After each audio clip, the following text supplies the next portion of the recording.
28শে জানুয়ারি থেকে শুরু করে মে মাসের আ আ পর্যন্ত কন্টিনিউ হওয়া এটি কিন্তু অত্যন্ত সিগনিফিক্যান্ট একটা ট্রানজিট বলা যেতে পারে বৃষরাশির, যেটি আপনার হেলথকে একটা অনন্য মাত্রায় নিয়ে যাবে। অনেকেই দেখবেন বিভিন্ন রকম হেলথ নিয়ে ডিস্টার্বেন্স এর মধ্যে থাকেন।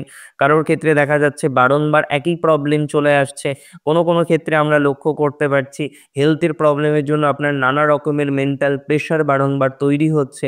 তো এখানে খুব স্পষ্টভাবে একটা কথা আপনাকে আমি জানাতে চাই, যে সমস্ত জাতক জাতিকারা হেলথ নিয়ে নানা রকমের প্রেশারের মধ্যে থাকছেন, হেলথ নিয়ে নানা রকমের মানসিক যন্ত্রণার মধ্যে থাকছেন, তাদের কিন্তু একটা হিউজ প্রবাবিলিটি রয়েছে, অনেক বেশি সম্ভাবনা রয়েছে এনহান্সমেন্ট হওয়ার।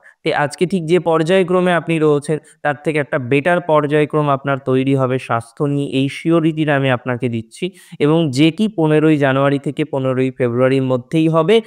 বিকজ এখানে আপনার রাশির অধিপতি তিনি তুঙ্গ হবেন।